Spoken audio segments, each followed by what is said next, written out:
I swear I had something for this. K-High, the talk station.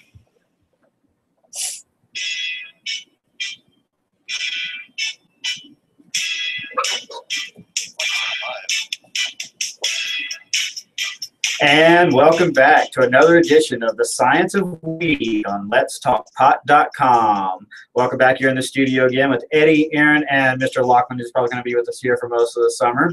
All right, today we're going to talk a little bit, we're going to switch it up a little bit. We're going to be talking about allergens in cannabis, something that really isn't prevalent in the community or really talked about at all.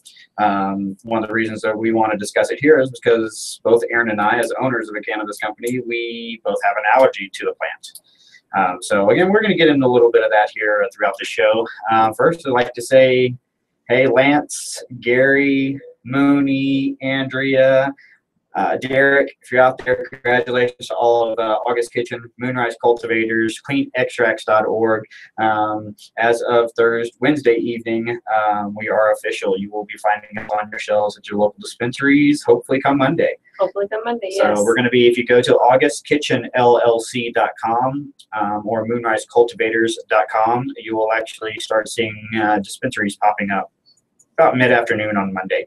The name of those dispensaries are going to be places where you can start picking up our products like strawberry jalapeno jam, sweet and spicy barbecue sauce, buffalo wing sauce. Yep. So you're going to be seeing these products come out. Also, Moonrise Cultivators is going to be releasing a Daydreams Dabs. So you'll be seeing pure CO2 supercritical extracted extracts coming out of Moonrise Cultivators and August Kitchen. Also, again, look for that next week in your local dispensaries. Check out our website. We'll be posting those dispensary names on there as soon as we deliver those products. So you can go out there and pull them off the shelf really quick so they can keep ordering more for it from us. So yep, we appreciate the business for sure. Definitely. So yeah, it's been a great week for us. Very stressful going through MED inspections and that sort of thing. Of course, all of the regular regional building inspections, hazmat, electrical, mechanical, plumbing. Yeah, 7 months. But we were lucky. We really were. We went through the process and right at 8 months total from getting the building and going through the MED process. Yep. I mean, you're talking construction and everything in between. So in the end of it, doesn't look like it's too bad. But while it was all happening, I'm like, oh my God, can we just get through this? Is there a fast forward button somewhere? Exactly. And if you ever decide to get into this industry and do it properly, definitely seek out those professionals to help you. They're worth it. You can check out Casey Stark down at Studio A64 and cannabis business attorneys. Those guys are great. They can definitely put you in the right step to making sure that you are legal and registered within the state of Colorado, so these patients are getting their medicine properly. We always advocate on this show that we are not doctors. Not at all. Nope. My background's in chemistry, Aaron's background's in psychology, Mikey's background's in chemistry. We are not physicians. We are only here to give you the science and the background on the cannabis plant and why it does what it does. We're not here to give you that advice. You really need to go to your physicians and that sort of thing and be honest with them. It's a new era. Talk to your doctors about what's going on. Tell them that you want to try cannabis if that's what you're looking for. And then contact us for the proper dosing and that sort of thing, because that's what we do here. That's what we do at the Science of Weed. And you can check us out at thescienceofweedshow.com. You go on there. There's blogs. There's a place where you can actually write us a private letter. We do follow all HIPAA privacy policies here at the Science of Weed. We do not discuss any of your conditions or anything that you ask us with anyone other than our team and our staff. So you can definitely trust that we're going to take your information in the strictest of confidence. Yep. And make sure that we provide you with the security of your information too, and correct information. That's what we're here for. Yep. And don't forget, you can always reach out to us through MassRoots or Twitter. Obviously Facebook as well. We're all over. On Facebook, we're / August Kitchen Colorado, or August Kitchen LLC Colorado. There we go. I had to get a long one. It was, yeah. Anyway. So, yeah, there's plenty of ways to hit us up, too. You can even give us a call here at the station.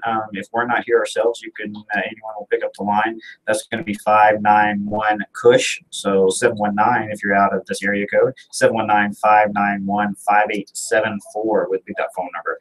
Give us a call here at the station and let us know your questions. Let's get you on the air if you're interested in them and address some of these things. Like today, we know we've never really talked about allergens. Doesn't really come up at cannabis conventions. don't think I've really ever had a conversation at an expo or an event or even a gathering Nope. at But all, other than mentioning our conditions I was with gonna say, our, yeah.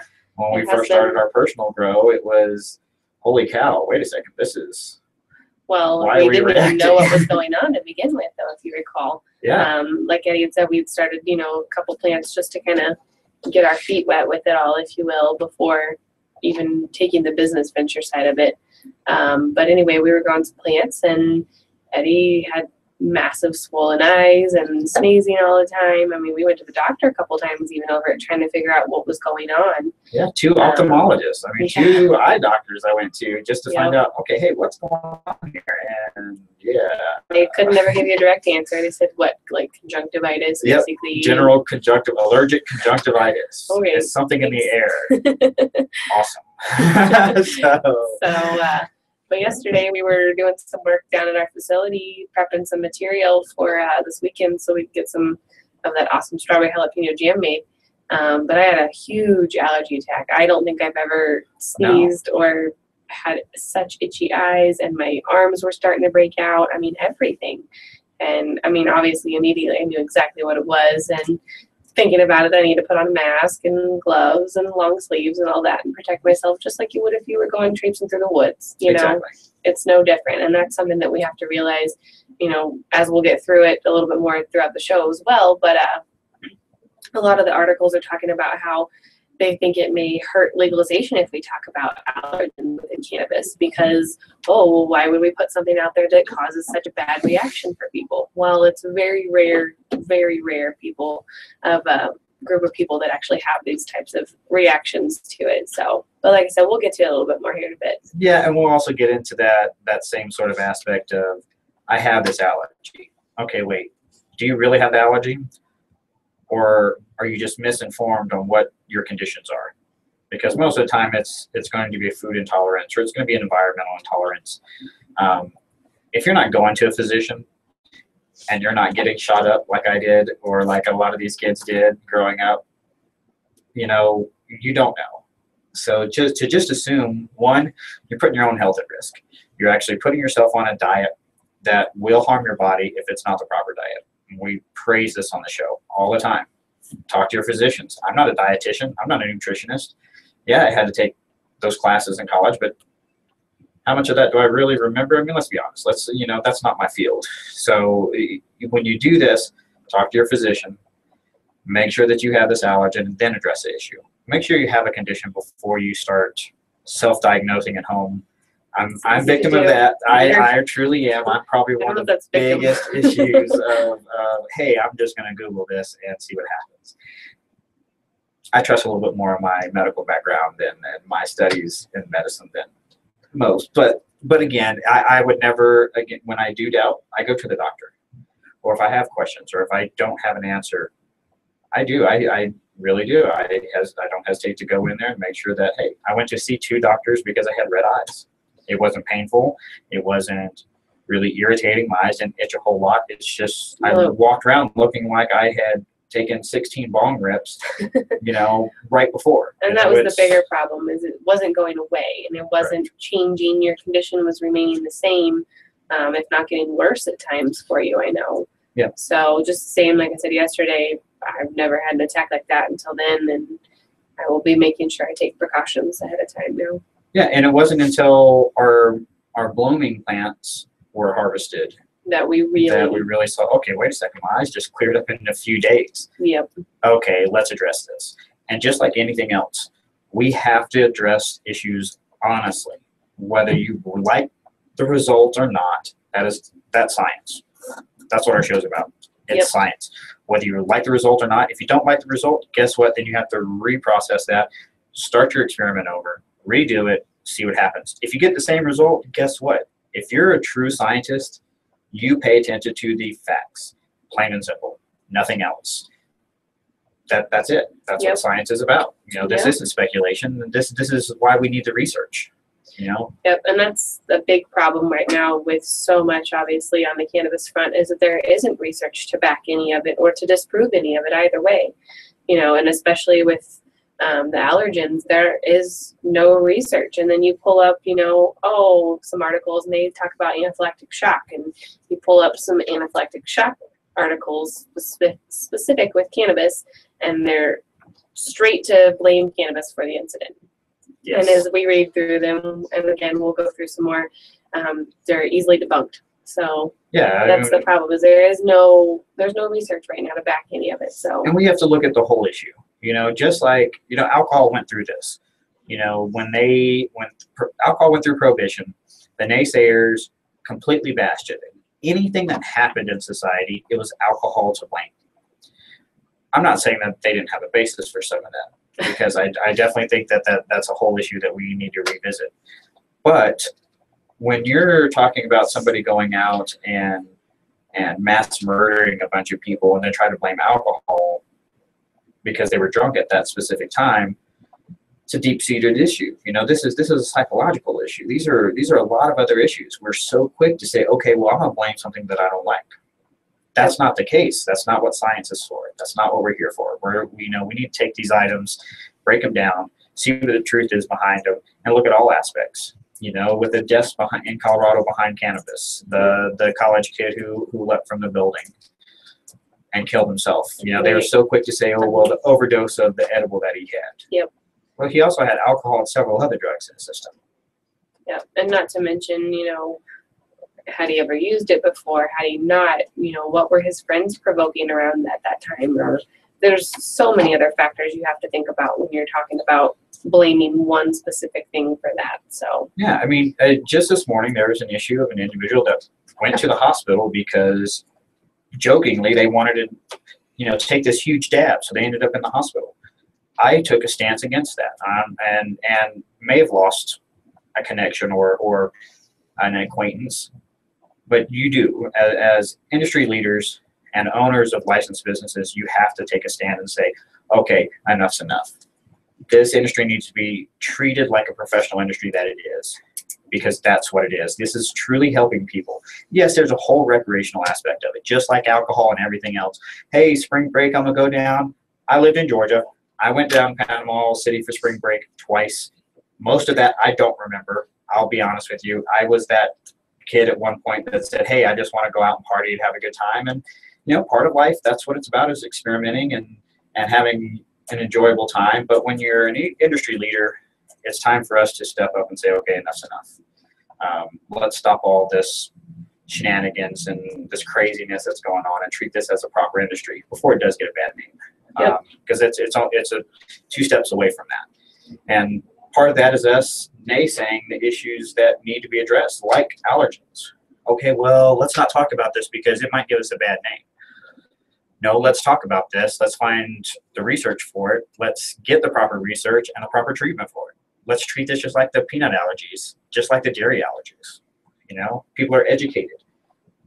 That's what happens. But you're educated because you went to a doctor, you got tested, they told you about treatment options, you followed up on those treatment options, and now those issues have been relieved. Mm-hmm. Same thing with any sort of issue that involves cannabis. Talk to your physician. Talk to them. If you can't consume cannabis because of an allergy, guess what? So what? Well, there's a lot of other things out there. There's people that can't take penicillin because they have an allergy to it. Now, that's a very, very, very, very low occurrence rate. But again, you're talking about somebody who can't get a very, very popular, easy medicine that doesn't have a bad effect. And we're talking about penicillin, not cannabis. But they can't because they're allergic to it. Yep. Being allergic to cannabis, the chances of you being internally allergic to it, to where when you do consume it in a manner that you have issues from it, are very, very slim to none. Whereas most people like us are going to exhibit those external allergen reactions, the hives on the arms, the itchies, itchy eyes, sneezing, coughing, that sort of stuff. That's just the same, like they compared it to hay fever. It's another allergen just like everything else that's floating outside right now. Exactly, and that's what we need to research for, because there's none there. Cannabis is not registered with any allergy organization to have a specific effect or a specific treatment. Well, now we need it. I mean, we really do. We can read about the other allergens from, and we'll get into this a little bit later here after the break in regards to poison ivy, poison oak, and that sort of thing, and how that allergen is actually different than a hay fever allergy, how it's different than ingesting an allergen. So we're going to get into the science in regards to why these allergens are different and why they're categorized differently, because cannabis may have two actual effects. So one could be a true allergen effect, and then the other one could be a topical effect. And we'll discuss why those differences are there, and that sort of thing. So we'll get into that a little bit after the break. Yep. So while we got a moment, I do want to give a quick shout out to Charisse. She is an awesome 54 days seizure free. So awesome. Congrats to Charisse. Yeah, T. Pluto. I know she's having some struggles with getting things situated in Texas, and as she's mentioned before, she cannot personally go back to Texas until either legislature has changed or things of that nature. There's a lot of legalities there. She has kids that she has to worry about and make sure that she can be a parent to their kids, so she's doing everything that she can. But shout out to them on Team Pluto on Facebook, or I know they're all over the web as well. Show her some love, give them some support, find them on GoFundMe, help them out with some financials. Because like I said, they are still trying. They have a house in Texas that still has most of their belongings in, that they're trying to get packed up and get moved all up here to Colorado completely, because it's doing for them what they need to do. So yeah, and any of our friends out there, I know that I've got some people that I know out in Texas. If you do happen to be listening, or if anybody out there in Texas is listening, this family does need some help. They do have a house that's still down there, has some belongings in it. They're trying to sell that home. If you are able to actually, if you know of a group that helps, or if you want to organize a group that helps, they do need to have some of those items removed from their home and brought up to Colorado. We are trying to work on some of those aspects here also, in regards to getting down there to get the rest of their items back up to Colorado and sell their house. So if you're looking for a house in Texas, there's a wonderful house down there that's beautifully set up too. So you hit us up here. You can hit us up too. We'll definitely give you the information to pass that on, so you can get in contact with Charisse and Nick and get that, help them out a little bit. And the GoFundMe page, again, Yep. Every dollar helps. Yep. It really does. It helps them provide food for their family and that sort of thing. Charisse is actually working on making sure that she can get a job. She has to get a release from a physician. So we do have a physician for her now. So she has a doctor that's working with her, along with Mikey over at Emerald Fields. Once they do get her released, it's going to take about 90 days and she'll be able to start work. That's a whole process. That's, again, 3 months. And if you family members out there that know that, or people that have family out there know how hard it is to go without work for 3 months. Yep. So again, a couple dollars helps. Anything that you guys could do would be greatly appreciated. So yep. Just incredible. 54 days. It's so awesome. So yep, absolutely. That's a true aspect of cannabis and what it's doing. And they're looking to start Plutopia here. August Kitchen and Moonrise Cultivators. We're working a little bit with a couple other people. We'll release their names after a little bit. Yep. Once they start getting everything situated. Yep. But yeah, we're going to set them up and hopefully get a stepping point for Plutopia. Get a couple other families here to Colorado, start treating them, and get this word out. It is up to us. It's up to every individual out there listening. Tell your friends, tell your family members, get them behind it. Have them listen to the show. Have them look at the science behind this industry and why. We just had a great step in our country this week. We can do it again. So let those rainbow colors shine through the cannabis industry, and actually let's change the country with cannabis too. Yep. So the country's moving in the right direction. Cannabis is part of that whole love movement. I believe it. Hey, yeah, absolutely. So Locke, we always listen to some Bob Marley and spread the love, right? Definitely. But yeah, we're getting ready to come up on our break here. When we come back, we're going to talk about different allergens. Really general, nothing in regards to cannabis right now specifically. We're going to talk about allergens, what allergens are out there, what they do to your body, and how they react. So when you do have an allergic reaction, whether it's cannabis or anything else, you have a basis and knowledge to help yourself, even if it's just temporary until you can actually get into your local physicians. You're listening to Science of Weed on Let'sTalkPot.com. We'll be right back.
They all smell like they bathed in pot. You can get high just talking about it. They're on every day from 5 to 7 on KI. I'm counting back the number of the steps and to And welcome back to the Science of Weed on Let'sTalkPot.com. Thanks, Ben, for those great tunes. Kicking it with some They Might Be Giants, Dr. Worm, before you hit that break. And again, we're not doctors. You know, I'm not a worm, but I'm definitely not a doctor. So, Definitely not. welcome back to the Science of Weed. Again, we're talking about allergens today. We're going to talk, get a little bit more now. Before we went to the break, we were just discussing some basics. You know, how Aaron and I both have a little bit of a topical allergy to the cannabis plant, and why we're talking about it today. So to get it right into that, let's talk about just basic allergies. Nothing to do with the cannabis plant or anything like that. Let's talk about basic allergies. So there's two real factors that can affect allergens. That's going to be the host and the environmental factor. The host factor is just what you think, your genetics and that sort of thing. Your heredity is the biggest factor in regards to any allergen reaction at all. So if your parents had it, chances are you're going to have some sort of allergy. Then, of course, the environmental factors. You're talking about contaminants, pollutants, your diet, a bunch of other factors that can be controlled on a daily basis. So again, you have to look at those factors. Those are the people that are on their specific diets, so celiac diet or gluten-free or whatever. And we'll discuss a little bit in regards to the difference between the celiac and the gluten intolerance. So along with a dairy allergy and a lactose intolerance. Those are very, very, very different conditions. And we have to understand the difference between those two. So talking about the human aspect and the hereditary aspect, there's a lot of differences there. You have hay fevers, you have skin allergies, you have food allergies, and all of these affect your system differently. When you first get an allergy, so let's talk about the very first thing that happens when you're a baby, you were just born, you haven't been introduced to any effects of the outside world, and an allergen is introduced to you. With that, there's a group of cells called T cells. Those T cells are actually part of your autoimmune system that help with fighting these allergic reactions and that sort of thing, and releasing pathogens and that sort of thing to help fight. I'm going to pull this up really quick, sorry. Okay, so it's going to attack. So very first cell that gets anything is a Th2 cell. Now this cell is a transmitter basically. So it gets this signal from your body saying, okay, you've eaten a peanut and I've gotten this molecule and I don't like it. I don't like this peanut molecule. So it's going to transport it, and it's actually going to take it over to the B cells. Now, B cells in your body are the ones that actually house all of the chemicals that can actually help fight these allergic reactions. And they produce these antibodies whenever they're triggered. So when that Th2 cell gets in contact with that B cell, it tells that cell, okay, hey, I need you to start producing these antigens. This is going to be a reaction, and our body needs to fight it. That's the very first time that this antigen has ever been introduced into your body. So you have to remember that this really only happens on the first few times, so the first real reaction that you're having to a new substance. After that, that cell starts to remember this, and it is readily activated. So with that B cell, it can produce a large amount of an antigen, and it circulates the blood, and then it'll bind to the receptors in the body, and specific receptors like your skin cell receptors or lung receptors, throat receptors, cells, and that sort of thing in your different tissues, called mast cells and basophils. Now, they're both involved in inflammatory responses. So once they get sensitized to allergens, they can help fight things better.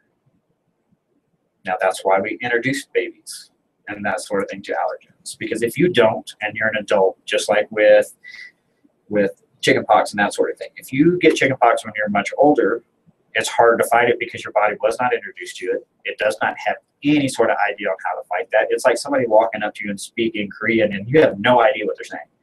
So you don't know how to communicate with them.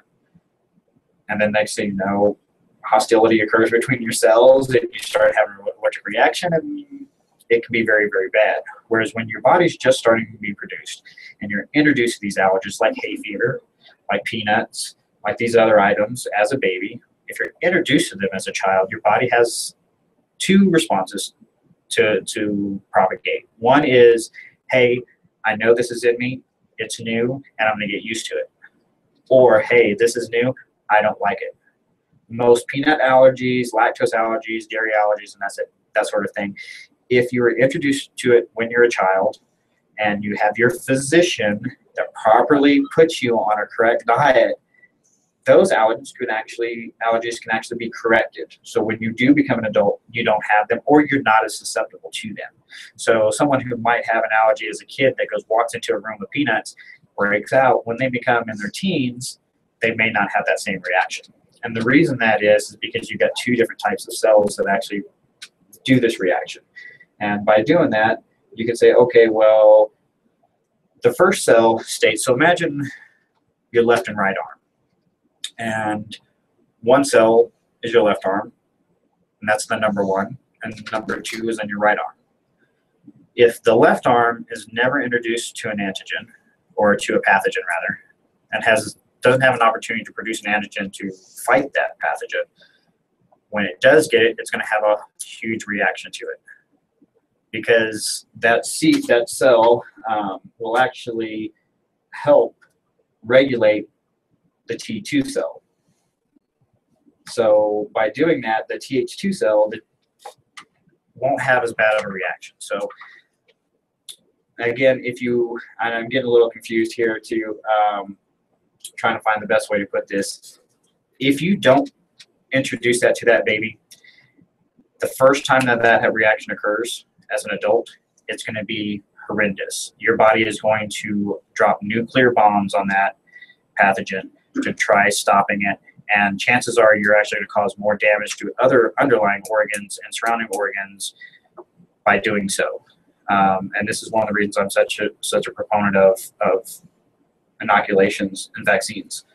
This is what we're talking about here. You have to introduce your body so they are familiar with it, so they know how to fight it. If you don't, when you get older in life, you won't have that ability. Your body sometimes isn't as strong because maybe you had pneumonia once and you've weakened your immune system, or you're like me who has Crohn's who doesn't have a strong immune system. Yep. When you do get older, you think, oh, well, I'm just going to be stronger. I can fight it. No, that is incorrect. That is incorrect thinking. If you were not introduced to these things when you're a child, you're going to have a much harder time when you do become an adult. Well, think about the Boy on the Plastic Bubble, the movie. Correct. I know you guys have seen it. You know, he was in a plastic bubble and could not leave that plastic bubble as an adult even because it began that way. So same concept with this. If you're not being exposed to it, you're either going to have to continue not being exposed to it, or you're going to have a huge reaction when you are, or you can slowly be exposed to things and build up that immunity to it.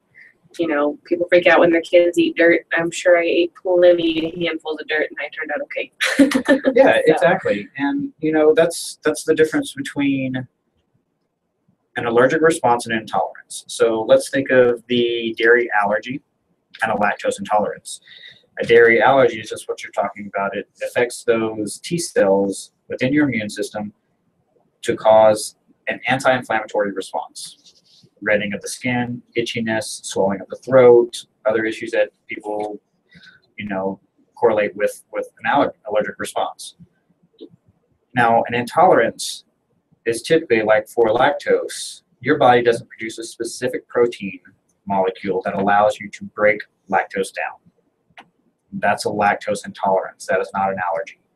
It does not affect the same immune system. It does not suppress any of those T cells or anything like that. So completely different response. So educate yourself, make sure you're talking to your physician in the right aspect and you're doing the proper research so you're fighting your conditions the way you should.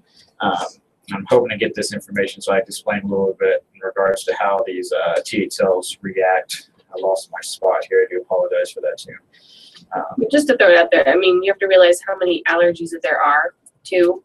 The most common types, just to go over the most common types that are listed, there's a drug allergy, or food allergies, contact dermatitis.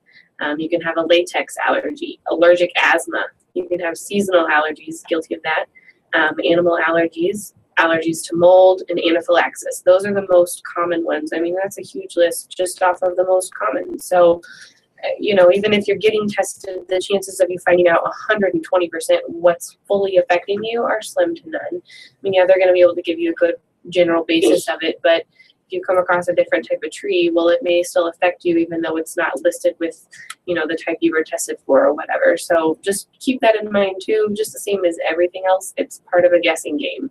We have to slowly figure out what's causing these reactions in your body, whether it's cannabis or whether it's something else out there. So definitely. And I did find my spot here. And this is what I was discussing there too in regards to the follow-up with Aaron's responses, and that is the hygiene hypothesis. It's okay, if you don't expose yourself to that, you won't have it. That goes for all of those aspects, all of the food allergies, everything. All of those allergens will have some sort of that aspect to it. And this talks about, you know, it's an inappropriate immune response.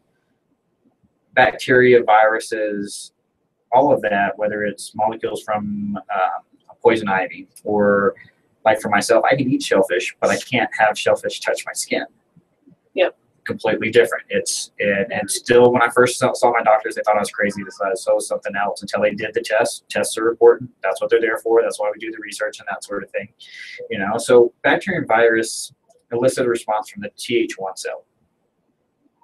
Now, by doing that, that will downplay the response of the Th2 cell. So the Th1 is the left arm, the Th2 is the right arm. So if you're activating that left arm, that right arm is going to be okay because you're actually infecting the body with that antigen, and it's going to fight. It's going to get used to it. But if you never activate that Th1 cell, the Th2 cell will never have a chance to be activated at all. So when it is, it's going to overreact. It will not have that nice slow conditioned response where, okay, you know, I've got poison ivy and I got a couple spots on me, I can treat it. No, you're going to instantly go into anaphylaxis, hot shock, and you will need instant medical treatment.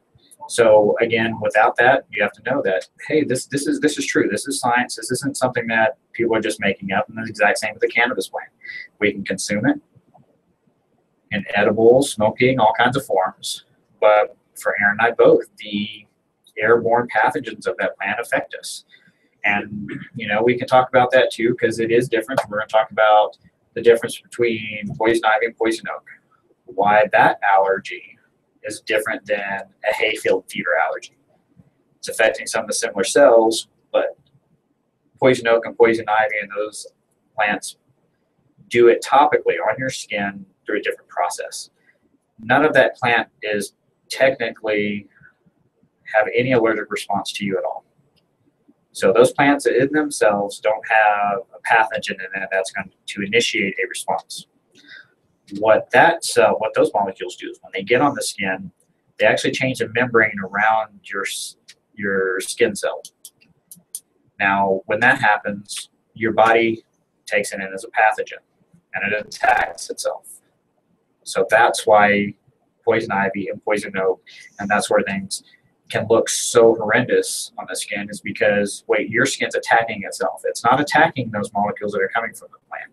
That plant's landing on your skin, changing that actual membrane around the cell, making your body think that it's a pathogen, and then it's attacking itself. And these can lead into welts, blisters. I mean, really, really be destructive to the tissue on the skin. That's why when you do have those attacks, get treatment properly. Yep. I was a kid one time and had poison ivy. Didn't know it was poison ivy. Thought it was just, you know, some other sort of allergen that had attacked me just the same, you know. And finally went to the doctor because it wasn't clearing up. I ended up having steroid shots and being on steroids for a week. And I mean, all kinds of medications that I could have avoided, hopefully, had I known ahead of time what it was. But yeah, it definitely can affect people differently. And then there's other people, you know, and I've actually never been around the poison ivy plant specifically. I've had it typically from a dog that's walked by it and come over to me, or I found out after I had such poison ivy breakouts, you can even get it off of clothing or blankets that have been in your basement in a bag for like 2 years. Up to 2 years, the oil will live on another thing and still cause a reaction in the body, which is crazy. Definitely, and knowing which one's which, you can treat it properly. Yep. You know, you're not going to put an anti-inflammatory cream directly on your poison oak. You need to get something that's actually going to fight the pathogen itself. Yep. So there are creams out there made for poison oak, poison ivy, and that sort of thing. Seek those out. Don't just get your 1%, hydrocortisone cream. Yeah, that might stop a little bit of the redness and the swelling tad bit and itching, but it's not going to do anything for you really. So again, make sure you get the proper treatment, and that sort of thing's going to be extremely popular for you to get healthy. So, yes. And again, that's the difference between, okay, well, poison oak doesn't go into the system. It's not something that enters your body and attaches to the immune system. It's something that attaches and changes your current cells in your body, and then your body has a reaction. So again, medications, internal medications, and a lot of those things may not help. If you're having an allergy to a specific plant or material or anything like that, get your proper treatment. You can call us too if you happen to be using anything. It doesn't have to be cannabis. If you're just have a question in regards to something that's around your house and you want some information on it, you can ask us too. It might have something to do with the cannabis plants in your house. You're listening to The Science of Weed on letstalkpot.com.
Hey,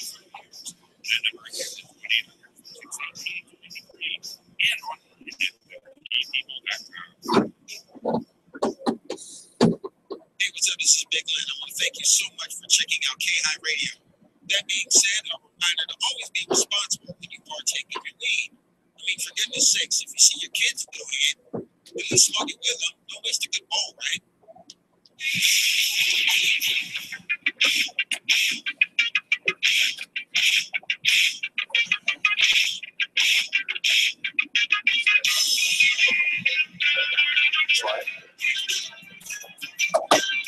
And welcome back to The Science of Weed on letstalkpot.com.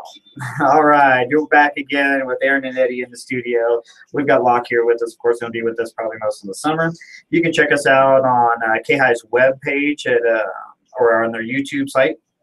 You can also catch us on augustkitchenllc.com, cleanextracts.org, and moonrisecultivators.com. We are missing our third party, Mikey Thompson from Emerald Fields. He's out getting some work. He says he's a little bit under the weather today, so probably all that farming he's been doing down in Pueblo. Those allergies are kicking up, you know? Hey, exactly. There we go. So, Aaron, you've got a little bit more information here in regards to the cannabis aspect, too. Yeah, I just want to kind of touch on, there's a handful of articles all over the website, or all over the web, you know, about cannabis and how it's affecting allergies. Again, as we've talked about, there's not a lot of specific research. So these are articles, so they're not fully credible sources, if you will, but so take it for what it's worth. But currently they're really comparing marijuana to ragweed and birch trees, similar things to that. And another thing to really consider and think about is if you already have these allergens to pollinating plants outside, the chances of you having an allergen to another pollinating plant are probably going to be pretty great. You know, and so that's something Eddie and I didn't think about ahead of time before starting to grow, and kind of makes me giggle a little bit inside when I think about our, you know, our warehouse grow that we have now and our business and everything. So, but it's taking the necessary precautions. Like within the business, we have, you know, tons of charcoal filters that will be scrubbing out most of those allergen producing things for us. It's wearing a mask, like I said, you know, I need to do when I'm grounding up dry material, especially, is going to be a huge trigger. And as we know in Colorado, it's already dry and dusty anyway, and that doesn't help those seasonal pollen type allergies anyway. Found one article about a lady. She was actually a child crimes detective, which I thought was kind of interesting, in Texas. Went and did a couple of searches on some houses. Walked into one day and just completely shut down. Couldn't breathe. Went to the hospital. Actually had 2 doses of an EpiPen given to her. And a huge dose of prednisone. So, I mean, all the medical stops that they could pull out, basically, for her reaction that she was having. So, wasn't sure what was causing it. Well, when she went back to work, found out that there was a ton of marijuana in the house that they had got into. And again, with a home grow, you're probably not going to have the proper ventilation, the proper, you know, things to get rid of those allergens within the house itself. So, a little while later, this lady went back to another house on opposite side of the country, opposite side of the county, excuse me. Had no idea, walked in, literally opened the door and was like, I can't go in. She knew exactly right then. So again, it's learning what is fully going to, you know, cause those issues for you. Is it just those flowering plants within a house like that? Or is it going to be consuming it and things of that nature? Because she went on to mention, she's like, well, I don't understand how it helps people with glaucoma, but I have this huge reaction to it. Most people aren't going to be exposed to cannabis in a flowering state unless they're growing it themselves. You know, like our grow, we're huge about keeping as many people out as possible and limiting germs and pesticides, you know, everything that comes through that door, just to make sure that we have a quality product going out, just as any manufacturing facility. So think of us that way. We are a business in that sense. So we are limiting that. But the chances of you going into a large grow like that are going to be slim to none unless you're doing it at home. And then you may want to really consider it if you do have pollen allergies as it is. You need to look into, you know, like the charcoal filters or scrubbers or something like that that's going to help you be able to do your pastime hobby that you enjoy and still live and breathe and not die every day from it. Obviously, within allergens, the big thing is just taking an allergy medication. I know I've done the over-the-counter medications and they help for a while, but I kind of almost had a desensitization to them as I've taken them over the years. They don't work as well. So now I have a prescription from the doctor that I take on a regular basis, and that's a big thing too, is are you taking that allergy medication on a regular daily basis, or are you doing it once a week or once in a blue moon when you have that reaction? You know, how much is it built up in your body? That's going to make a difference in that for you. So that's exactly right. So, and just with that, you know, you got to think, well, the more you use a medicine, just like with anything else, the more of a tolerance you're going to have. Yep, exactly. So any chemical that comes in your body will adapt. The human body is an amazing machine. It can do so many things, and it can help you in so many ways. You know, your brain controls that. You have a lot of ability through that cognitive ability of a human mind to help with these issues too. And things that you can't, that's when you seek medical advice. Yep. So another big thing that I was hitting on the articles I was pulling up was anaphylaxis. And just to reiterate, anaphylaxis is the most severe potential life-threatening allergic reaction that your body can have. So that's those people that are carrying those EpiPens with them everywhere, you know, that aren't going to certain restaurants because their allergies are too bad for that restaurant. And that's unfortunate because there are a lot of places that do cater to no matter what your allergen is. So find obviously somewhere that works for you. But regardless, so anaphylaxis is the most severe. So I looked up anaphylaxis in cannabis specifically. There was a couple of articles, again, that we mentioned earlier that we totally debunked right off the bat. No problem. They are not real.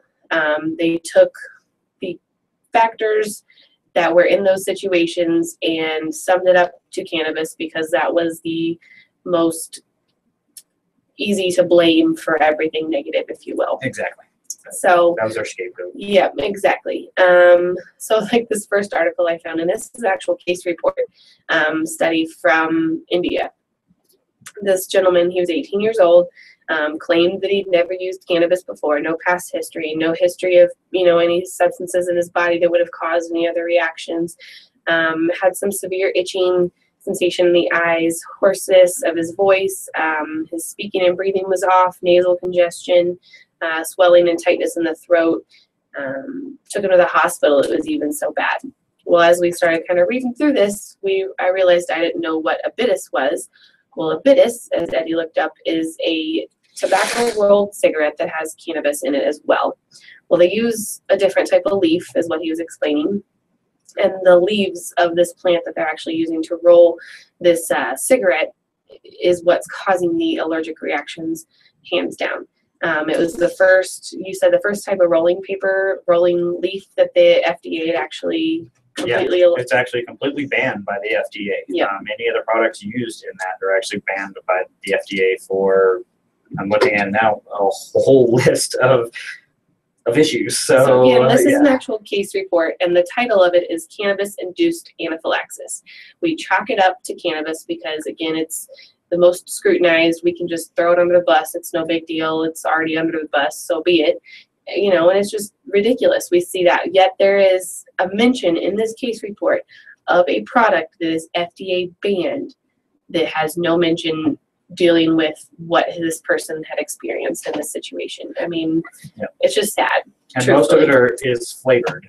So, and here it says most of them are going to be flavored with some sort of flavoring. So maybe you had a lactose or a dairy allergy and it's flavored with milk chocolate, or it's, there's half a dozen things that are on here that can cause anybody any sort of anaphylactic reaction or any mild allergic reaction. There's tons of them on here. There's fruits, there's nuts, there's even the leaf itself, that it's rolled in is a banned substance in most countries. So let's look at the facts in that aspect. Let's not point the finger so quick. Yep, and there are some good credible sources coming out with some papers that are being published. The American College of Allergy, Asthma, and Immunology, they took a whole bunch of information on cannabis allergies and discovered that they're not only real, that they can be potentially deadly. So again, just like I keep reiterating, like we do every show, talk to your doctors, seek out that medical advice. If you're having allergens to pollen-producing plants anyway, well, guess what? That's what marijuana plants do. They produce pollen. It is a flower. It's a plant just like what you find outside. The only reason we think it's so different is because of the government saying so. So, take it with a grain of salt, if you will. And don't dismiss it. It was when my eyes had turned red, they were red for months. Yep. No, and that's not an exaggeration. They were red for about 3 months. It was a concern of mine. No, it wasn't painful. It didn't really itch or anything. It wasn't anything that was on a moment. Yeah, but that's conjunctivitis. That's swelling in the eye. That can cause vessel issues. That can bust vessels. That can dislodge cones, rods. That can cause blindness, fluid buildup. Yeah, absolutely. There's tons of issues that can be, caused by conjunctivitis, not by cannabis. Yep. Cannabis causes conjunctivitis, but if you don't treat that issue, it's going to lead to something else. Yep. So, and then that's just going to be attributed. Oh, well, your red eyes were attributed to cannabis, so your blindness is attributed to cannabis. Wait a second. No, it's not. No, it's not. The conjunctivitis did it. I didn't treat it. That's what's wrong. Yep. So let's make sure that we're addressing the correct issue. And again, asthma is typically going to be worsened by use or being around cannabis. Eczema, we talked about that topical issue. I broke out in hives yesterday and was itchy, and I still feel itchy today, and it's probably just in my head more so talking about it this afternoon than anything. But take it into consideration when you already have precursor conditions on something like that. Don't expect you just to be 100% normal and fine and you can walk in and it's all right. So, but a big thing is to make sure you're diagnosed with that allergy, and hopefully they can eventually add cannabis to the list of allergens that they're testing for. But like I was reading one article, they were trying to break it down as to what chemical specifically was causing it. You know, is it THC? Is it CBD? Is it CBN? You have to realize there are 400 plus chemicals within the cannabis plant itself. Exactly. So breaking it down to one is going to be pretty ridiculous. It's going to take lots of research. So definitely, you know, keep pushing for that legislation to allow research so we can get those things answered like that. Yeah, if you're not behind cannabis legislation itself, at least be behind the research. Yep. At least support research. Say, oh, hey, you know, we don't have to have dispensaries in our state or our town, but let's have a lab. Let's have somebody that's testing this. Let's get the truth out there. If you want to go from that side of things, absolutely support it in some way. Yep. Let's make sure we do have the truth, so we're protecting our nation and the world for Speaking more of great protecting industry. our nation, next weekend is the 4th of July. Woohoo! Lachlan's birthday as Lachlan's well. So birthday. we'll shout out happy birthday early to him. Thank you guys so much for tuning in to The Science of Weed on letstalkpot.com. I'm Erin, your host, Eddie, and we are out for the day. We'll see you guys later.